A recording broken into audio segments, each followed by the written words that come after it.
इनके बारे में भी बताया, जो अच्छी तरह से जानते थे। हमारे विधायक साहब जिन्होंने भी बताया, मैं इनसे ठीक साफ बातचीत होती थी, लेकिन दरियावत का उपचुनाव हुआ था तब हमारी काफी गहरी मुलाकात हुई थी। और मैं कई बार ये तो बोलते थे, उनको गहराई से सुनता था।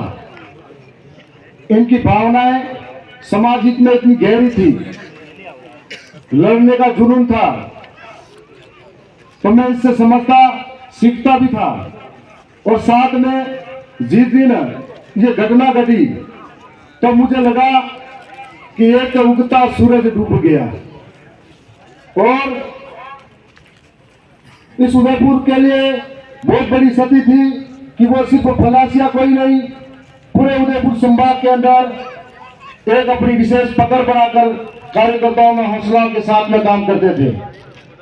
जब मैं यहाँ पर आया तो उनके अंतिम संस्कार के अंदर हजारों की भीड़ देखी, तब मैंने सोचा कि इस भाई ने जिंदगी में कुछ कमाया है तो प्रेम और व्यवहार कमाया है। और यहाँ आसपास के लोगों से पूछा तो बहुत सारे लोग निराश थे, जो मैं अन्य समाज के लोग भी थे, उनमें भी एक खामोशी थी कि यहाँ के इलाके के लिए एक ऐसा लीडर पैदा हुआ था जो यहाँ के लोगों के लिए लड़ता ही नहीं था। बहुत बड़े प्रयास हुए थे, पंचायत समिति सदस्य चुनाव जीत कर गए, तो इस फलासिया के अंदर उस मेंबर बनकर हर एक बात के लिए सबसे प्रखर आवाज उठाते थे। आज आपके बीच में, हम सब के बीच में वो नहीं रहे हैं, लेकिन हमारे विधायक साहब ने कहा था कि हम लोगों को सोचना चाहिए कि वो एक आंदोलन का हिस्सा थे। उस आंदोलन के माध्यम से समाज के एक गरीब तबके के साथ में हो रहे अन्याय, अत्याचार, जोर जुल्म और शोषण के खिलाफ एक लामबंद आवाज के साथ में खड़े थे।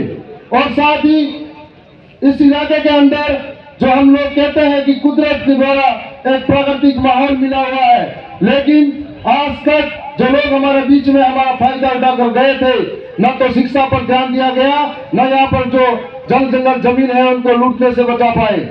एक ऐसी आवाज थी जिनसे सारे लोग आस लगाकर बैठे थे कि जाड़ों फलासिया के अंदर हो रहे शोषण अत्याचार से मुक्ति मिलेगी और उसके बाद में उनके जो शिक्षा का स्तर है उसके लिए सुधार होगा।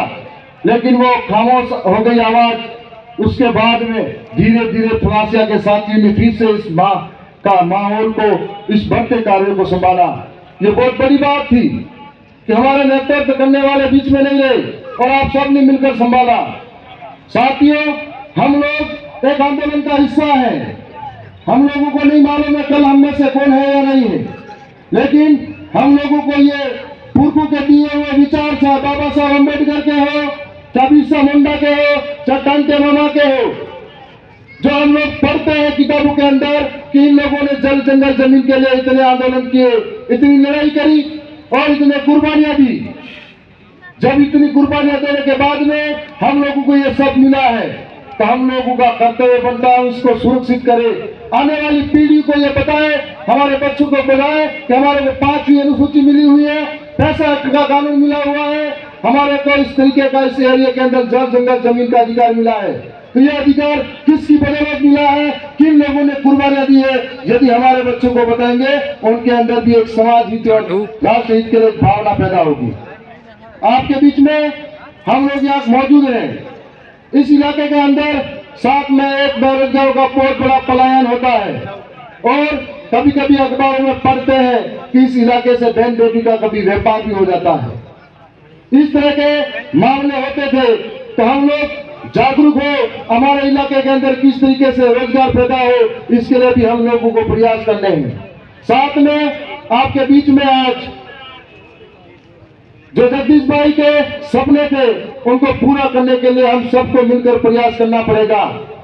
कि आज जो हम लोग कहते थे कि 5वीं अनुसूची का इलाका है, तो इस इलाके के अंदर हमको भरोसा नहीं होता था कि हम लोग इस रास्ते में, इस कानूनों के माध्यम से हम लड़ाई जीत पाएंगे। लेकिन हाल ही के अंदर जो 3 नगर पालिका निरस्त हुई, उससे भरोसा हुआ कि हम 5वीं अनुसूची के इलाके के अंदर जिस तरीके से आगे बढ़ रहे हैं, हम लोग वास्तव में कुछ करके दिखाएंगे। आज आपके बीच में हम लोग और भी सुनते आए हैं, इस इलाके के अंदर कई ऐसे जनप्रतिनिधि रहते हैं जिनको चलाने वाले कोई और है और सारे यहाँ के जमीन को छीनने वाले कोई और हैं। और ऐसे लोगों के खिलाफ जो कह रहे थे, मेरा एक भाई बता रहा था कि लोग क्यों नहीं समझ रहे हैं, लोग 5 साल सड़कों पे संघर्ष करते हैं, धरने और ज्ञापन देते हैं, जब जरूरत पड़ती है तो इधर उधर हो जाते हैं। जब वो इसलिए होता है कि आजादी के 70 सालों तक हर दिमाग में कुछ अंदर जहर भरा था, तो धीरे धीरे निकलने में समय लगता है। हम लोग हमारे बच्चों को और गांव में जाकर अगर समझाते हैं तो धीरे धीरे सारे लोग इस बात को समझेंगे। इसका ताजा उदाहरण है हमारे दरियावद विधानसभा के अंदर भी, कि पहली बार जब मैं चुनाव लड़ा तो जीत कर गए, तो राजस्थान के अंदर सबसे कम खर्चे में जिताया। मतलब वो विचारधारा घर घर पहुंची थी, लोग इस बात को समझे थे, लोकतंत्र का मतलब समझे थे और लोकतंत्र में लोगों द्वारा लोगों के लिए शासन समझे थे। इस वजह से ये बात संभव हुई थी। आपके बीच में हम लोग यहाँ मौजूद हैं। मैं ज्यादा लंबी चौड़ी बात नहीं कहूंगा, लेकिन इतना जरूर कहूंगा कि हम लोगों को एक अवसर मिला है अपनी बात को विधानसभा के पटल पर रखने का। जब जब इस इलाके के अंदर हो, चाहे इस आदिवासी इलाके के अंदर जरूरत पड़ेगी, हम वहां पर छाती ठोक कर अपनी बात जरूर कहेंगे।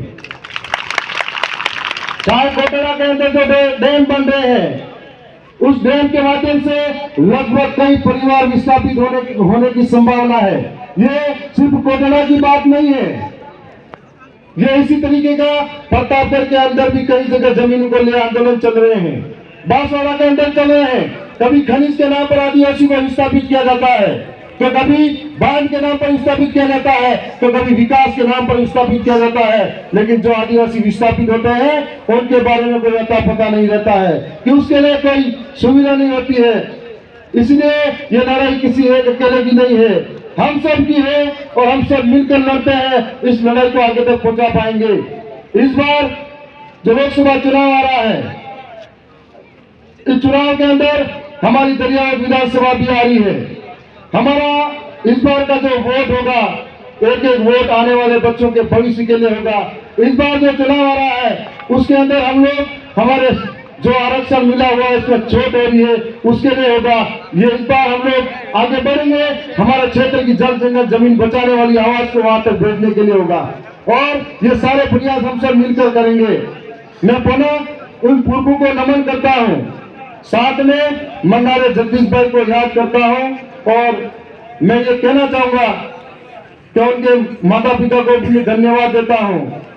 जब इस तरीके के दुख की घड़ी में भी आपने खुद को संभाला और इस जगह आज वापिस याद करने का अवसर दिया।